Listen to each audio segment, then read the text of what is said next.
This podcast is part of the Batman Universe Podcast Network, hosted by the BatmanUniverse.net. Check out everything related to Batman and the entire Bat family at the BatmanUniverse.net, including news and original content related to comics, movies, television, merchandise, video games, and more. Also, check out some of the other unique podcasts that TBU has to offer.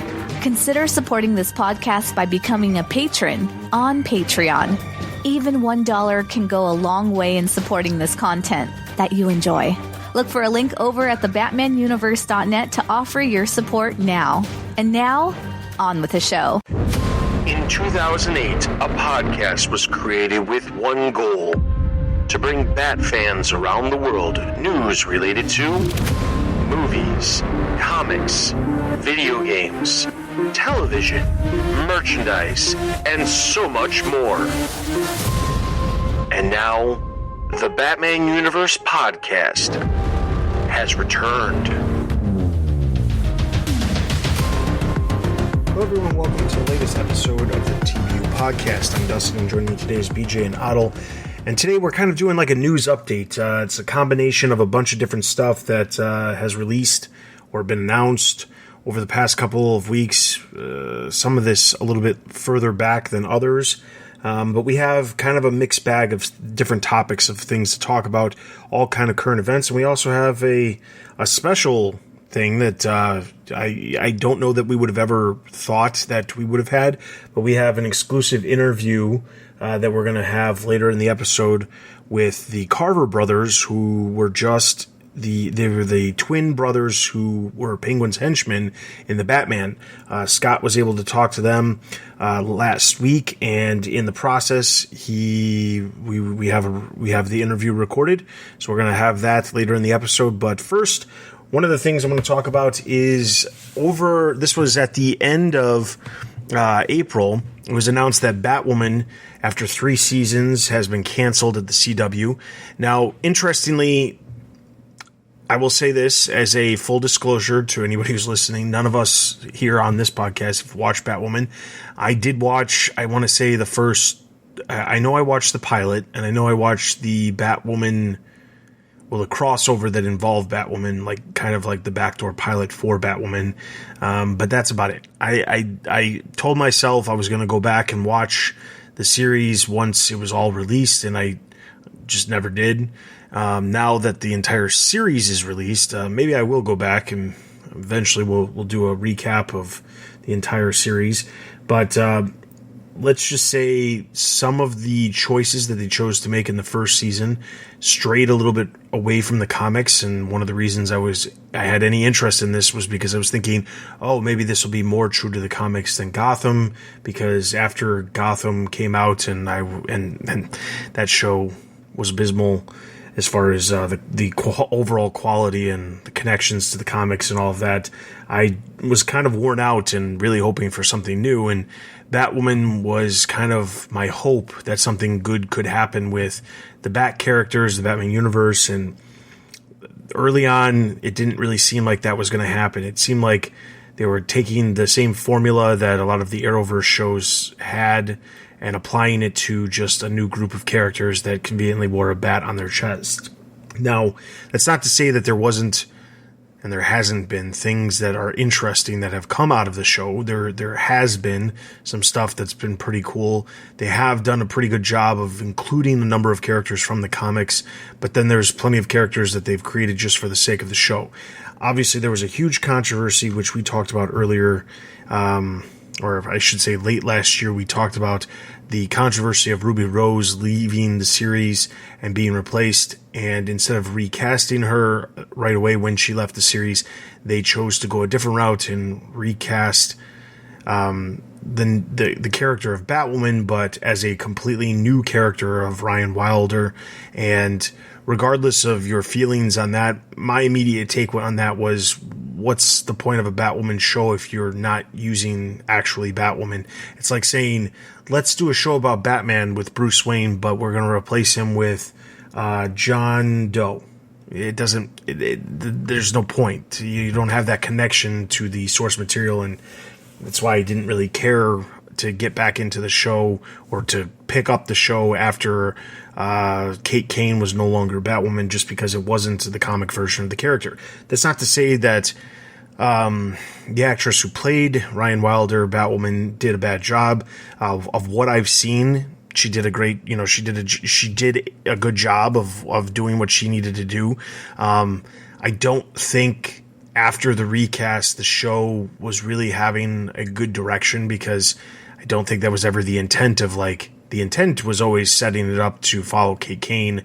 And then after the second season, Jacob Kane, the actor who was playing Jacob Kane, leaving the series, just didn't seem like it seemed like the writing was on the wall, and they didn't have a whole lot of ideas of what exactly to do, because they didn't have a lot of source material. The third season, however, did see a lot of Batman universe villains make an appearance in a variety of different episodes, but nothing really popped. They were doing some weird stuff with Poison Ivy, where she was supposedly multiple different actresses, but that was already done in Gotham and was already very strange there too.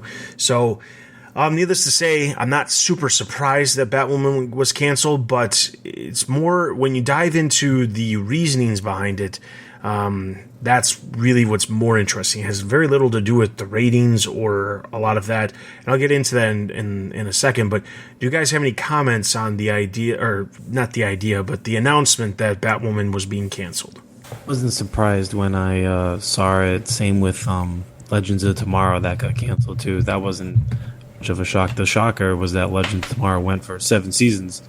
Just how that was, still blown away by that, but you can tell that CW is kind of focusing on Flash, however many seasons that has.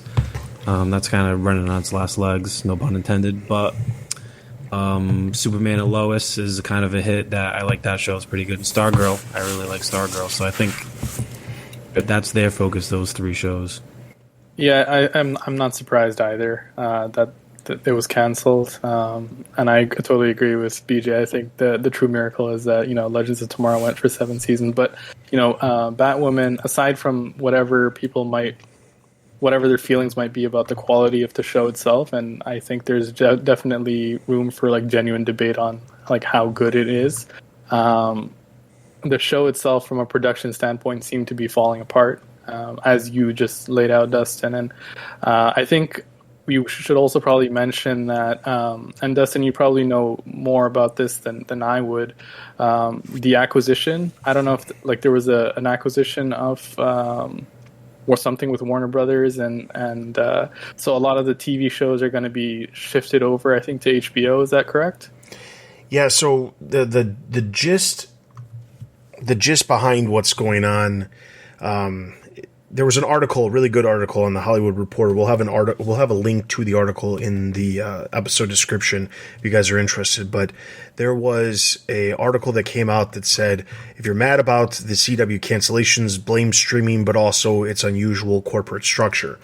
Now, Warner Brothers did just go through a massive merger with Discovery, creating a new company, Warner Brothers Discovery, and the company itself, I don't think, is the actual to blame. Now, we talked about what to expect with DC Entertainment on on one of the previous episodes that we did, kind of talking about what to expect from this new merger and what will happen with DC and all of that. I don't think a lot of people were assuming that a lot of DC shows were going to be canceled, because one of the reasons they've been so successful is that for a while, a lot of these shows have been demanding a lot of money on streaming. Netflix had a deal in place years ago that allowed them to basically buy the rights to a lot of CW shows. And the only catch was that if the show was canceled, the show would remain on Netflix for, I think it was 2 or 3 years, and then the rights would revert back to the original owner. In this case of the CW DC shows, they would revert back to Warner Brothers.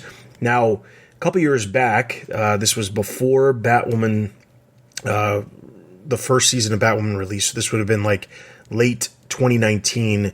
it was revealed that the new the new shows that were coming to the CW that season, they would no longer be made available on Netflix once the season's wrapped, and rather they would forego the streaming deals that were currently in place. And Netflix was paying a boatload of money too to get the rights to these CW shows, and that's one of the reasons why shows were lasting as long as they were, because in a normal world, shows that have low ratings, they get canceled. That's common knowledge. However, when you have somebody paying a ridiculous sum of money to have the streaming rights to shows because they're looking for content, the shows get longer life because of that. Especially when it's not very expensive to make the shows in general.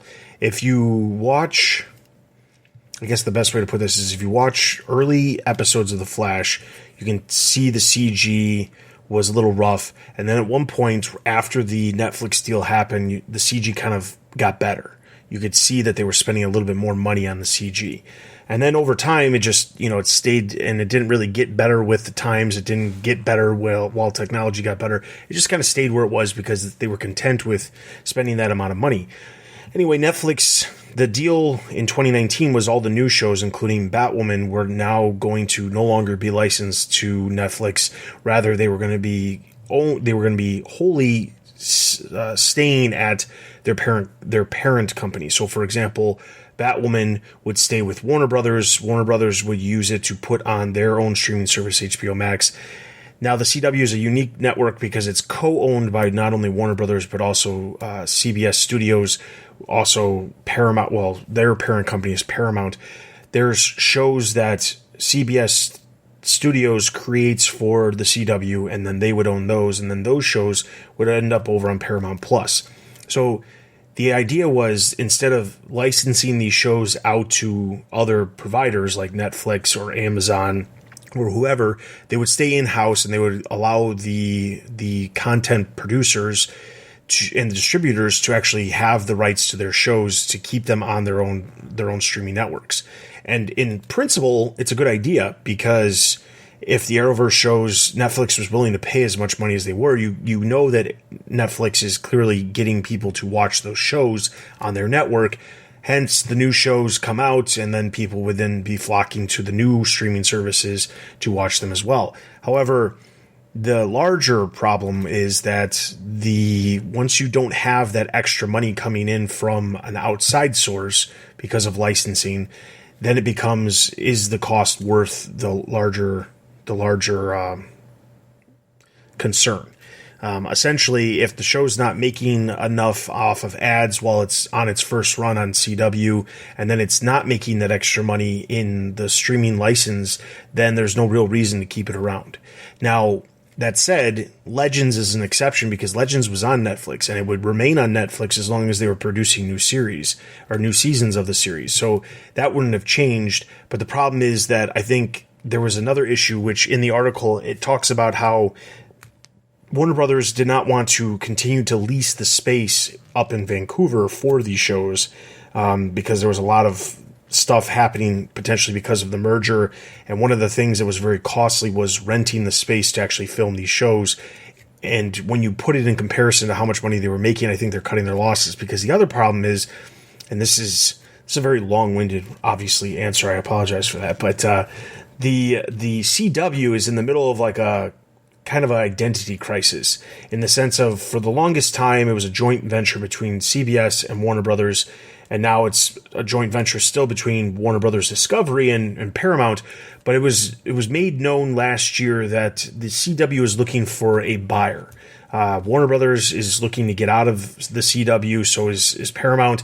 They're looking to remove themselves as owners of this network, and in turn, they're looking for a buyer. Well, the buyer is going to look for a network that's lean and is not going to cost them a bunch of money. They're going to obviously still license content, but there are certain types of content that is way cheaper than scripted dramas or scripted comedies or whatever.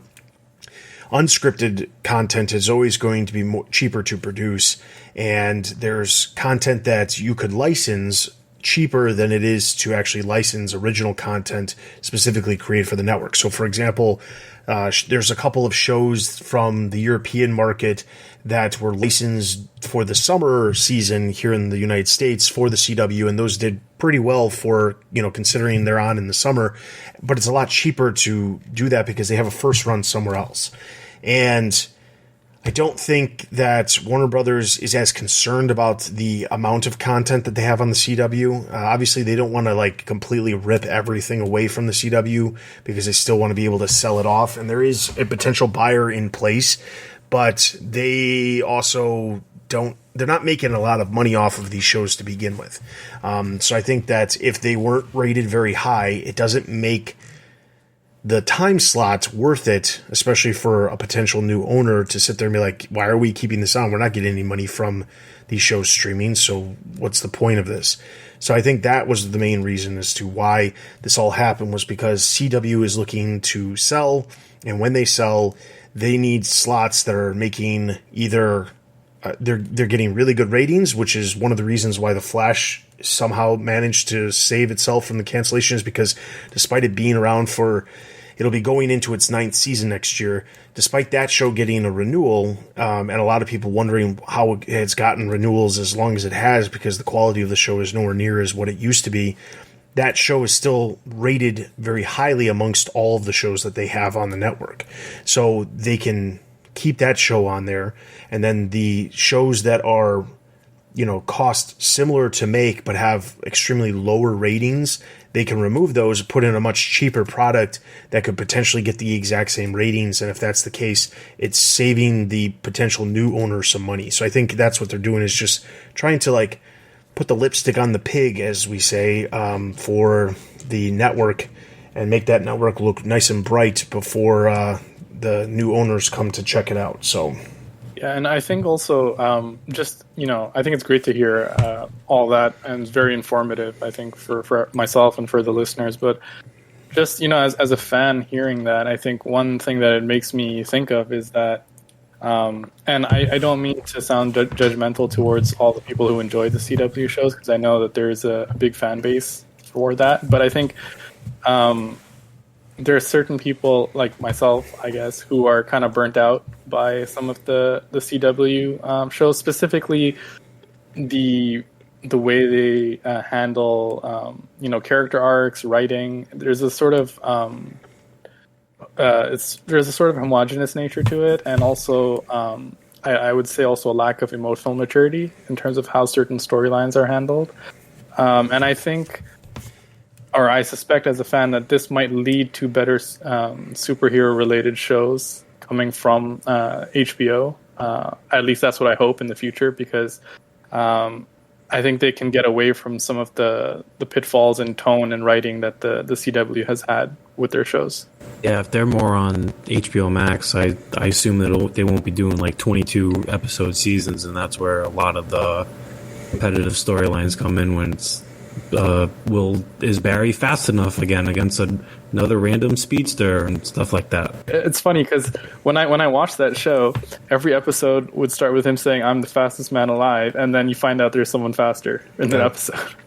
See, the thing is, when the CW shows first started, Arrow was obviously the first one. Then they had The Flash, Legends of Tomorrow, and then Supergirl. Eventually, they had Black Lightning, which was loosely connected, but not connected in the same way that a lot of the other ones were.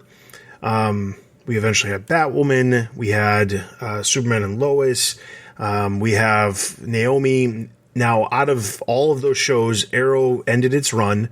Every other show either ended or has been canceled, except for Superman and Lois and The Flash. Those are the only two that are still going to be on CW. And Stargirl, while it has a new season coming, there's no word on whether or not it'll have another season after that, because that's, it doesn't air this exact same time as all the other shows generally do. So there's the possibility that there could be only a couple of shows left. And going from as many as they had, where it was almost like there was a new DC show every day of the week almost, at one point, or at least enough to have one every single day, to now that there's only a couple. It shows that there's a very interesting shift. Superman and Lois, I have not seen any episodes. I've heard really good things about the show, so I can imagine that show's going to stick around for a while. And the fact that it doesn't necessarily have to be tied down by the connections to all the other shows, it'll be interesting. Now, the other thing that's really interesting is that there's another Batman-centric show that actually did get a series pickup, which is that Gotham Knights show, which is supposed to take place in the future when Batman's not around, and somehow I feel like the show is going to end up getting a name change just because there's a video game coming out, which we're going to talk about as one of our other topics, that literally has the exact same title, and it takes place after Batman's no longer around and focuses on some other characters as part of the Bat family. Now, that said, that show's gotten a pickup, and in the larger scheme of things, there's just no way that I think that Batwoman would have continued if they were doing the Gotham Knights show. Quite honestly, I didn't think the Gotham Knights show was going to get picked up. I thought ultimately they were going to decide it was too expensive to do, and they were going to pass on it or something like that. But honestly, I think that in their minds, the idea of a Batman show is more appealing than anything else. However, it's not Batman, and it's not going to be Batman. So I'm hesitant about the show to begin with because of what I've heard about it. We'll have more as we get closer because the show is coming this fall, and we'll be focusing on it more on the website and things like that as we get closer. But we know that there's a number of villains that have, we've got Two-Face who's going to be in the series. There's other characters that are well known that are going to be in the series, and maybe we'll do in the very near future. We'll do an episode kind of catching up all the information that has been released about that show at this point. But when that show got announced, I kept thinking, how are they going to do that and tie it into the Arrowverse? And you could say, okay, well, maybe it wasn't going to be part of the Arrowverse because it's set in the future, except for the fact that Batwoman, to a degree, was also set in the future because Bruce Wayne is not around either. So you keep having Batman shows that don't actually have Batman, and somehow you expect them to somehow make it. Something could happen, and you could get something that actually works. I mean, I'd love to see that.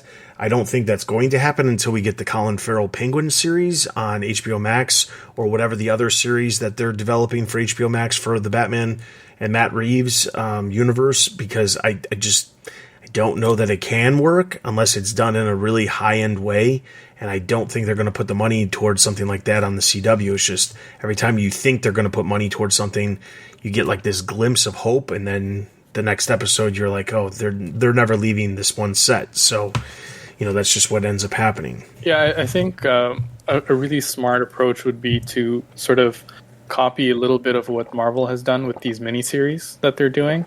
And I think ideally what they would do is maybe introduce a Robin or some of the other supporting Bat family characters in a movie, and then have them spin off in like a 6 or 8 episode miniseries, and you can follow their adventures in Gotham that way. And then maybe you can have Pattinson show up for one episode or two in that miniseries, just for a brief cameo or something.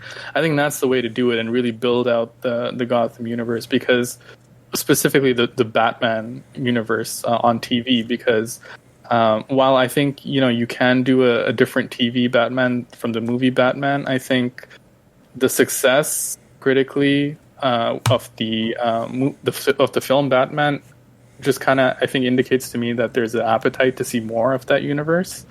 And I'm not sure, because I think the concern that Warner Brothers has had over the years with not doing a TV show, I know there's some licensing issues as well. I'm not too well versed in that, but I think the other part of it is they didn't want to dilute the brand of Batman. They didn't want to have a movie Batman and a TV Batman. And so, I guess if they want to just continue with that, then why not build out the movie universe in a TV miniseries way, the way Marvel has done? And I hope that is actually what ends up happening, because I think that, especially with some of it doesn't even have to be just Batman. I mean, obviously we're all about the Batman universe, but the development of other stuff, I actually really enjoyed the Peacemaker series.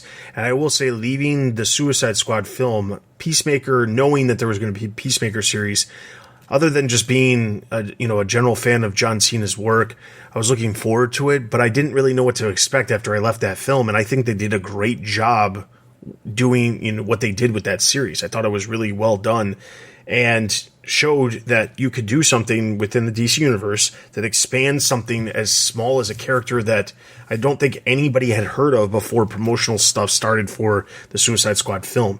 And you could do that with a lot of Batman villains. I mean, there's a ton of Batman villains that could carry their own series if given the opportunity. So, and given way more options to actually develop the character outside of just having them appear in a film for like a brief 2.5 hour film. So I think that would be really cool to see.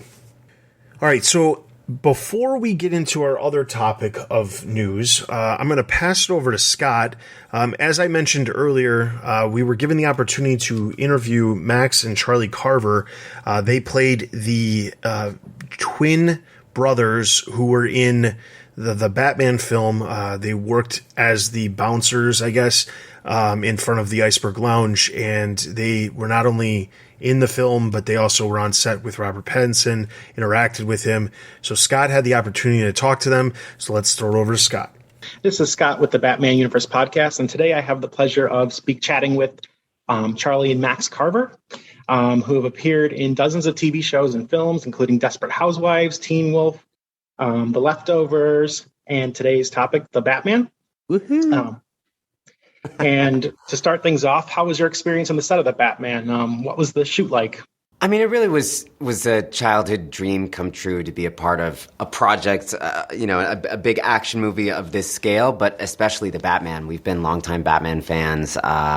Grew up in the countryside, but I remember making the trip to the movie theater to go see all of the earlier iterations of this story in theaters. Had the comic books, had the comic book anthologies. I wouldn't say never. It was just wish fulfillment. I mean, we were kids in a candy store on set. The amount of detail that went into the production design, the scale of the production design, when you get out of your little courtesy car and get to step into Gotham, I mean, half your work is done for you. It was surreal getting to see this story get brought to life and to be a part of it too. Yeah, I mean, the back lot of the Warner Brothers set, Leavesden, outside of London, they practically built 4 blocks of Gotham. Like you walk on, there's the overhead train. None of that was CGI. There are certainly some VFX things that were miraculously done. I don't want to dismiss that department, but it was a practical set. So it was like crossing a threshold. It's almost like when Harry Potter finds out he's a wizard and you're at Hogwarts. Don't laugh, Charlie. It's the truth. It was like that. It was like that. So transformative, I guess I would say. When you auditioned, do you guys know you were auditioning for the Batman, or was it hidden? Not at all. So with projects of this caliber, it's usually under wraps with a fake title. I believe this one was called Vengeance at the time. And the sides titled Warner Brothers project. Was it? The sides we worked from were from the French Connection, the 1970s Gene Hackman film, and we did a couple scenes from that and sent it off, and kind of like, okay, these tend to be kind of long, drawn out processes where you go callbacks and maybe do a camera test. I don't know. I didn't know what was going to be involved. We found out, I believe, the morning of Christmas Eve that we had been cast and it was the Batman, and we were going to be flying out to London in about 6 weeks. So it was quite the Christmas present. Yeah. Wow. So you probably had to keep that under wraps for a while. What did you guys do when you found out you were both cast?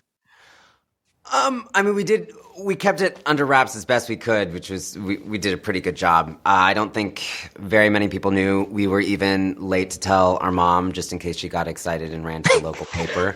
And part of the fun of it was like, you don't know if you're going to make the final cut. We certainly hoped we would.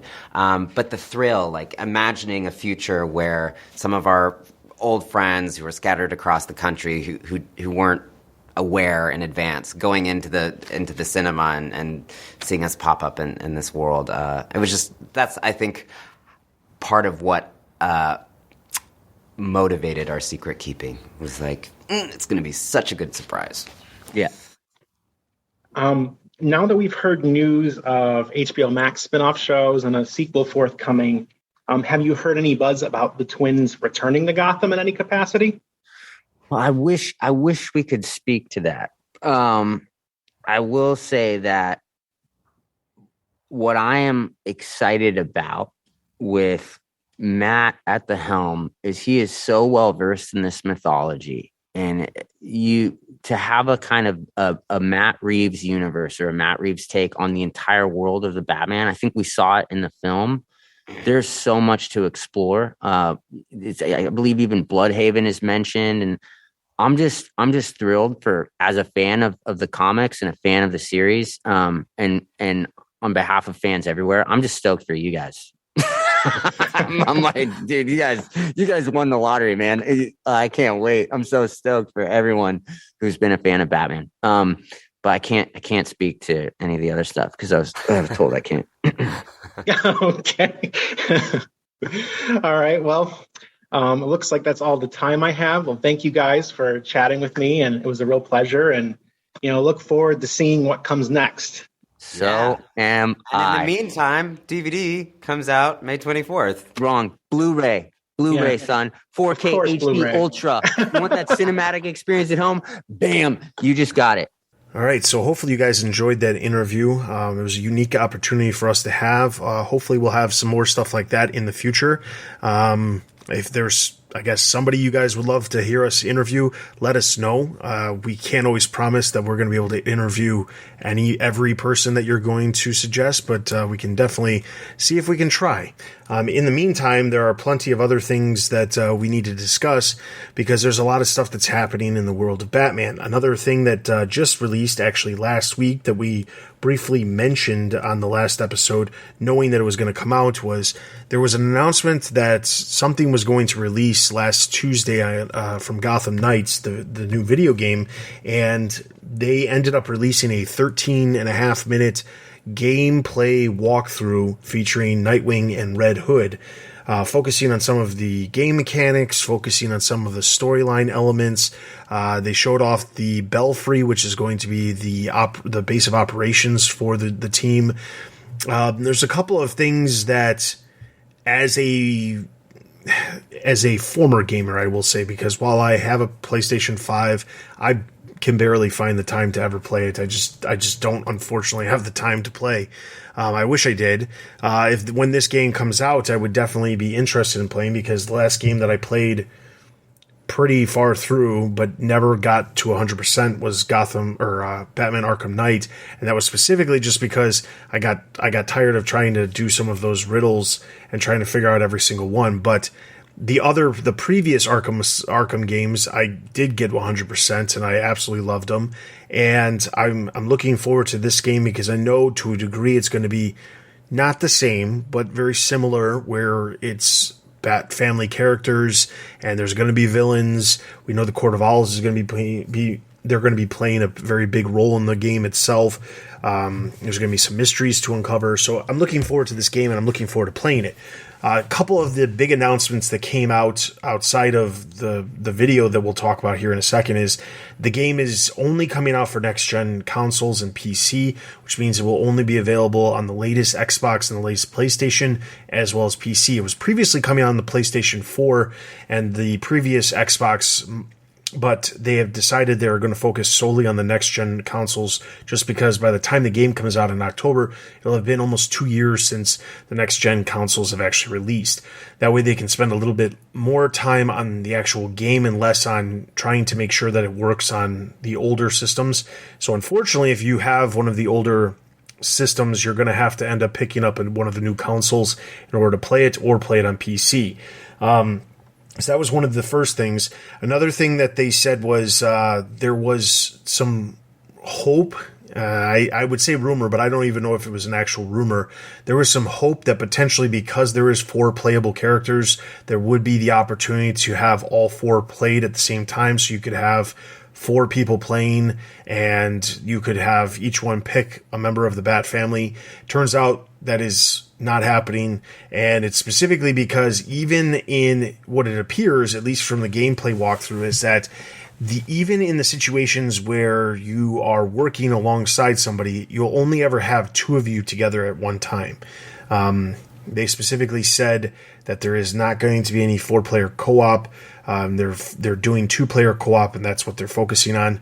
The one thing that's kind of left up in the air as far as whether or not it's going to happen is whether or not there's going to be cross-platform or playable or co-op playable over the internet, because I don't think that's been determined yes or no. I know that they've said you can play with a friend, but they have not said whether or not you have to play locally or you're going to be able to actually play over the network. I have a hard time believing it's going to be network playable, just because there's not very many games that you can only have 2 players and play over the network. So I'm having some doubt on that. But then that obviously also leads, if you're only going to be able to play with 2 players, what would really be the point of making sure that it could be cross-platform if you are able to play over the network? So there's some doubt there. As you can probably tell by the tone of what I'm saying, I'm kind of disappointed by some of that, because I was hoping to play with, not just one person, but 3 other people, and we all pick a member of the Bat family and go protect Gotham and take down, we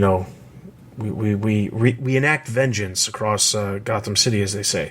So I was really hoping for some of that. That's not going to turn me away from the game completely, because there is plenty of other things, and as long as the story itself is really good, that's what really sucks me into games anyway, because I don't really have the time to play casually multiplayer online games to begin with. So the story is really what would drive me to want to play on a regular basis to begin with, until, of course, I finish the story. So dealing with the gameplay video that released, there was a couple of things that I think some people were kind of happy about and some people were kind of concerned about.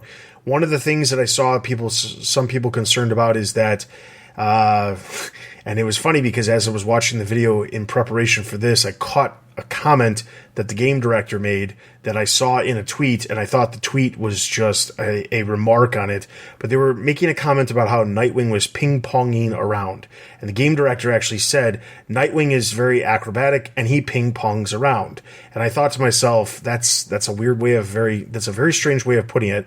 So that was one of the concerns. Another one was that conveniently Red Hood has some mystical powers that allows him to float. So what do we think about some of those things, as well as any other things that you think were controversial from the video? Yeah, the Red Hood thing, I mean, that's going to be the goofiest thing like I've ever seen. He's got these mystical powers, but it only helps him to jump on the souls to go long distance, but in no other situation will it help him. But I don't know, that's the goofy thing. Even Nightwing's little flying trapeze jetpack thing is a little goofy. I mean, why don't they just give him the wings like he had in the animated series, and he can fly it across like Batman did in the Arkham games? That would make sense because he's Nightwing. But I get why they kind of have to give him like long traversal things, like, I don't know, just have him grapple. Like, even there was one clip where Red Hood, he grappled up a few buildings and then he was good. Why not just grapple like he's Spider-Man or Batman or any other character we see in the comics and movies and animated shows? The one thing I will say about the grapple is that I feel like they came to the conclusion that there had to be some sort of way for each of them to be different when it came to like just traveling throughout the city. They made a comment during one part where like all of the characters will be able to use the bat cycle to travel along the roads and things like that. But then later in the video, they showed the massive jetpack thing that I thought that thing is way too big. That Nightwing was using, they said it was called like fast travel. It was meant to get characters to a specific place very quickly. And I thought, okay, I mean, I guess that makes sense if you look at it like in Arkham City, there was a point where, this was obviously before they had the Batmobile as a usable thing. You did use the Batmobile to like move from one place to another very quickly. So I thought, okay, that's fine. But the idea of them just not grappling doesn't make a lot of sense. I don't understand why Red Hood has to like bounce around on his mystical, soul patch thing that pops up off the ground.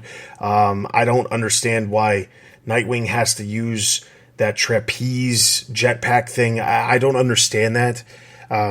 Just make him grapple. I mean, I understand to a degree why they did it. I just don't agree with it. I don't agree with the fact that they all have to have a different way of getting around the city other than just having different bat cycles. It just doesn't make a lot of sense. Can't wait to see what they have for Robin and Batgirl.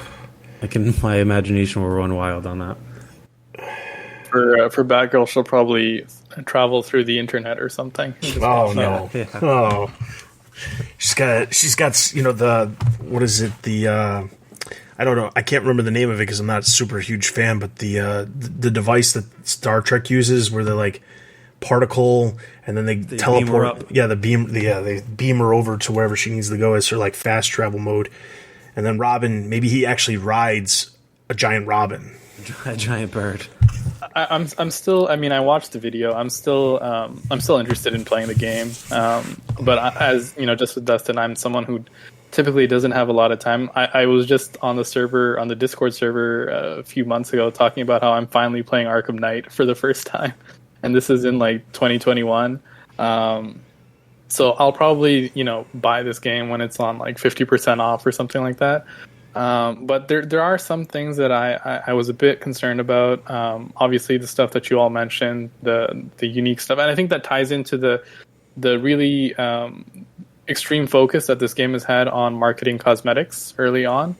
And I think that is a sort of a reflection of their need to sort of differentiate all the characters, move sets or power sets in that way, when it's not really necessary, honestly. But the other thing I was worried about with Nightwing fighting wasn't so much that him, moving around that much, because I think in the free flow Arkham games as well, Batman is able to move somewhat athletically as well. There's one scene in the first fight where like he kicks someone off a building. Yep. And the guy just screams and he just falls. And it seems like he's falling from a height. And the way the Spider-Man games worked around this was that when you hit someone off a building, there's an effect where Spider-Man like webs them to the wall. Yeah. So it's not like they're falling to their death. But I didn't see any sort of compensation for that in this game, and it's going to be kind of weird if the Bat family is just going around killing people, because the guy is screaming like as he's falling. So it's not Flying like trapeze comes and catches him before he hits the ground. Or at least that's what they say. They just decide to not put the animation in the game. Yeah, and that's the thing, right? Like, it's not like they didn't think about the guy falling, because there is a sound effect of him falling. Yeah. And it worries me that they didn't clue in, like, hey, we got to make sure that this guy is not dead, kind of thing. But the other thing that I was sort of, thinking about as I was watching the video, what is this game's identity? And what I mean by that is, with the Arkham games, there was a very clear identity. It was an open world game where, there was that one marketing tagline, "Be the Batman." And I think that was the big appeal. And you really did feel that way. There was detectives aspect to it. There was the combat aspect. And as you said, story is king. Like, the story of all those games is what made it such a success. The story and, married to that great gameplay. And that's what made it so successful. With this game, they're switching up the gameplay a bit. And I wonder, is it going to be more like that Square Enix Marvel game that was very, negatively received? Or is it going to be kind of like those popular Assassin's Creed games, like Odyssey and Origins, the newer ones? And I hope it's more like those Assassin's Creed games in terms of gameplay and story and that whole open world element. But I guess we just have to wait and see. They haven't really given us much with regard to story, and I think a lot of people are sort of predicting that, the obvious end game is that, Batman comes back somehow. So I'll be really interested to see how that all plays out. It's interesting that you said some of those things, because so originally the video released and I watched it, and I'm really disconnected to games in general because I just don't have any time. Like, the last game that I physically played was Call of Duty Cold War, which was a while ago, and then. And I didn't even play that much. I just don't have time. But anyway, However, I do have a son who is going to be 12 years old, and he is extremely dialed into the game world and plays games all the time and finds weird games that I would never even think about making a point to play, but he plays them and things like that. And he sat down with me and watched it, and he was watching, and one of the things that he immediately said was he made some comments that are very interesting because they kind of correlate to some of the stuff you said about the Nightwing ping-ponging. I said to him about how people were having problems with that, and he said, well, that's not that big of a deal because Batman could do that exact same thing in the Arkham games. And I was like, you're absolutely right. He could. And it was sometimes he was like leaping across an entire room to like get that combo, the just keep the hit combo going. And as long as you were at least in the direction of the person, it could be completely clear across the other room and you'd still jump and leap and hit them. But the one thing he did say was, as that fight was taking place with Red Hood and Nightwing in the beginning, he said, this kind of looks like that Avengers game, which is the Square Enix game that you were referring to. And I was like, in a good way or a bad way? Because I know the game was not well received, but I was just thinking, like, what's his meaning for this? And he's like, in a bad way. And I was like, oof, that's not good. And then the character getting thrown off the side of the building, we both saw that while we were watching it, and I didn't say anything because I kind of wanted to hear his take on it. And he was like, did that guy just get thrown off a building? I was like, oh no, they're making the Bat Family murderers. And so it'll be the one thing I will say, and I say this, but this doesn't always make a difference, is that obviously when they show us these gameplay footages, they specifically always say at the beginning, like, this is in progress, it's not final, and I would hope that there is something where the Bat Family are not becoming murderers. Some of the stuff that I did see that I really did like, when they showed the Talon Gladiator, that looked amazing. Anything with the court looks really good. You can tell that they're putting a lot of time and detail into the sets that the characters are appearing in, things like that. One thing that I was really interested to see, they were showing the Belfry and they showed the Bat computer, and it just seemed like the same thing as what Batman had for like the little computer that was like the pause menu that you could then select where you would go place a place marker. That really wasn't any different. But the one thing that I did like was that while we were watching the video, my son said to me, he's like, I don't know if this is really like Arkham because of that. And then when Nightwing gets into the Powers Lounge or club or whatever it is, and he's like perched on the balcony and he sees two court members down below, he kind of pounces on one. And I immediately go, man, if only he had the detective mode that Batman had, he would be able to see how many other bad guys are in the room, because I always use that feature. That's the easiest way to know how many guys you have to take out, or whether or not you actually need to be stealthy, or you can do something that's going to be loud, because it doesn't matter because it's the last guy you've got to take out. And they didn't use anything until after he had already taken anything out, and then there was a mode, and I can't remember, they didn't call it detective mode, they called it something, but it was like there was blood marks and he saw the trace, that there was the mechanism. So there is some sort of element that's very similar to detective mode from the Arkham games, but I don't know that it's going to work the same way. And I think as fans of the Arkham games come to expect from these games, whether or not this is a sequel to the Arkham games, it's from a different developer than the Arkham games, it's not from Rocksteady, I think there's going to be some comparison no matter what. And I hope that a lot of the stuff that fans really, really liked from the Arkham games, they figured out a way to make sure it's there, even if they don't call it the same, even if they do it differently. I really hope some of the features that fans of the Arkham games came to really appreciate are in the game itself. It's kind of random about like the design. Like, I'm very excited about the game, don't get me wrong, but just how did you guys think about Jason Todd, Red Hoodie? He's like 6'7", absolute beast. Looks like he's Rob Gronkowski. Like, my God, how this guy should be playing in the NFL, not beating up criminals and jumping on souls. No joke. When he showed up standing in front of the back cowl, I immediately turned to my son. I go, he is a beast. He is big. And I was like, I understand that, like, Dick Grayson is supposed to be lean and trim, and you know that's what he is because he's supposed to be like an acrobat. That's fine, but holy cow, is Jason Todd freaking jacked? Like, my son was more obsessed about his face, and he was like, what? He doesn't look anything like Jason Todd. I was like, no, they kind of pulled the red hair because he's been known to have red hair. He's got the little gray patch. You know, the scar is a little bit over the top, but I'm fine with it because they could just chalk it up to, you know, he died, so whatever. But, like, yeah, he's a brute. And I might end up playing as him because I typically like guys who are just, like, bulky. He doesn't even need. Why does he need those guns? That's true. He's got guns on his arms. Yeah, he can literally just plow through them. You know, so when we first see him, he's in his in the video. He's in his costume, right? And so when I first saw him, that was my first thought. Oh, he looks really big. But then I thought, okay, maybe it's just the armor. He's wearing his costume. It's just the armor. And then we see him like outside of his costume in that scene.